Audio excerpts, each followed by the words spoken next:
Okay, so you've made your film, you're ready to submit it to festivals. Do you just send a file and hope for the best? No, of course not. You want to let these film festivals know, hey, I'm serious. I'm a serious filmmaker. Please take me seriously and accept my film. You've got to have a press kit. Why is it important to have a good press kit when you submit to film festivals? Well, mostly because festivals are going to ask for all these materials. Most festivals these days, I would probably say most, will send out some sort of Google Doc or other sort of website link to start submitting these materials because they need to start immediately after they send out the acceptances. They almost immediately want to start promoting the festival and promoting the films that are in the festival.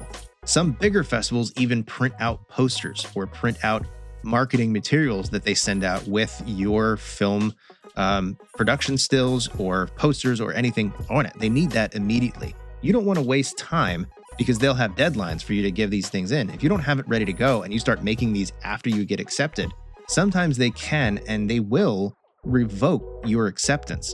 And I don't want to see that happen to you. So these are the things that you need to have in your press kit before you even submit to festivals. First of all is the screener. Seems pretty obvious, but you need to have certain types of screeners available for when you get that acceptance. The first thing, the most basic thing that you need is a 1080p screener that you can upload either Vimeo or YouTube or directly to Film Freeway for them to watch during the screening process.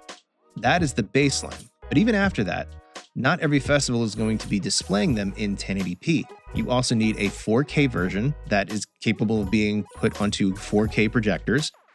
And you also need a DCP. DCP stands for Digital Cinema Package. And this is a folder that's a collection of files that go into professional projectors that are at movie theaters. Trust me, it's awesome getting into a festival that actually shows your movie in a real movie theater. That is a pivotal moment for any filmmaker's career. But to do that now with these fancy digital projectors is you have to have a DCP. Now, it is possible to make a DCP. You can do it through DaVinci Resolve, or there are other third-party programs that you can use to make one. There's one that I currently use that I have linked down in the description for you to do. It is free and it does work. I've done it just yesterday. I did something and sent it to a theater. It is possible to do on your own, but you have to have it done before you get accepted. Again, I speak from experience on this because the festival that I work for does use DCPs to show them at this theater. And last year was the first year we were showing at a theater like this, and the first time we asked for them, and probably 30, at least a couple dozen films that we had accepted did not have DCPs and had no idea how to make them. So we had to help them along because we couldn't reject 20 films. We had to help them along in that process. I even made a couple of them for the filmmakers, and we kind of set that as a policy moving forward. If you don't have a DCP, you can't be in the festival. You want to have that ready to go for when the festival asks for it because they will send you that document and they will ask you to submit that DCP. Second, you want to have a poster and a trailer. And you want to have a high resolution poster because some festivals will actually print out posters to put around. I was just out at Julian Dubuque in April, and that festival prints out a bunch of posters that they put all over town to promote the festival. You're also going to have the poster that'll be in the programs. They'll be put up digitally on their website.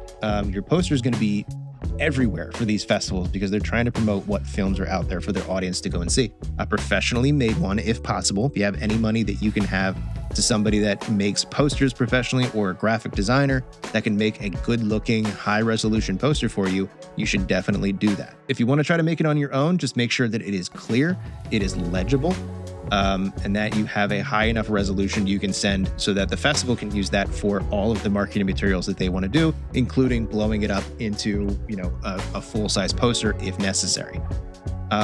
You also want to have a good trailer that is intriguing, not necessarily a long trailer, especially if it's a short film. You don't want to give away your entire film in a trailer. 30 seconds to a minute is just fine. It's another thing that if you can spend a little bit of money on somebody that knows how to make good trailers, definitely go and do that if you have the means. If you want to try it yourself, just try to be interesting and intriguing and show your best shots. Festivals are going to use it. We made a trailer where we include shots from trailers from the movies that we accepted. The better the trailer that you actually have, the better your film is going to be marketed. You can ensure that people are going to come to your block in that festival. That really comes down to the trailer and the poster for the most part. All right, next you're going to want to have production stills, and you have to remember to take production stills when you're making the movie. I forget it all the time. Pictures on your phone are fine, but if you can have a regular DSLR camera just on set for somebody in your crew to just pick up and snap a few shots, or if you have somebody dedicated on the crew to take a few shots, different festivals do different things in their marketing. So you just want to have a few of those shots in there so that people can see you actually made this film and you actually had fun doing it. All right, you want to have a good synopsis and a good tagline. These are things that festivals will actually use for their marketing. When we go to festivals, we want to go see other people's films. We will look through the programs and see, okay, this film looks interesting. This one looks interesting. Okay, yeah, I want to go see this block. It's something to workshop. Don't just write something real quick when you're filling it up on Film Freeway. Come up with a few different ones and send them out to other people that worked on the film.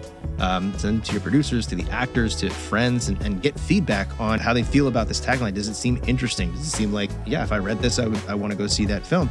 Make sure you got a good one and then use that one throughout all of your submissions on Film Freeway, because they'll pull it directly from Film Freeway. Sometimes they'll ask you for it in the document that they send you, but you can if you have a good one on Film Freeway, a lot of times they'll just rip it right from there. All right, and then finally, this doesn't always make it to somewhere on a festival. Sometimes we'll have these included. A lot of times we won't, but it's good to have too. But you want to have a good director's bio, and you probably want to include some bios of other key crew and your cast. So if you've got an actor that had a small part in something recognizable, but is a featured actor in your film, make sure to say that. Let them know what else they've worked on, because if it's something the audience has seen before and like, oh, I know that show or I know that movie, and the person might not have had a big role in it, but if they're recognizable, hey, they might want to go see your film. That's really what all of this has to do, is you're trying to get people that come to the festival to go see your block, because sometimes they're only coming for one block, or they're coming for the day, or they're coming for the afternoon. They're not going to most people are not going to every single block that happens at this festival.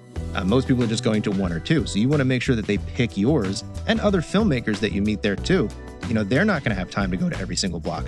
So you want to make sure that you have the materials in your press kit to help the film festival promote your film and to convince filmmakers and the audience to come to your screening block to maximize how many people actually see your film. That's the point of going to a film festival. You're trying to get your name out there. You're trying to get people see your work so that the next time you have something, they can think to themselves, hey, I saw this person's film at this film festival. I really liked it. I really want to go see the next thing that they worked on at another film festival. That is the entire point. Take advantage of this, get the most out of every single festival experience, and build your career.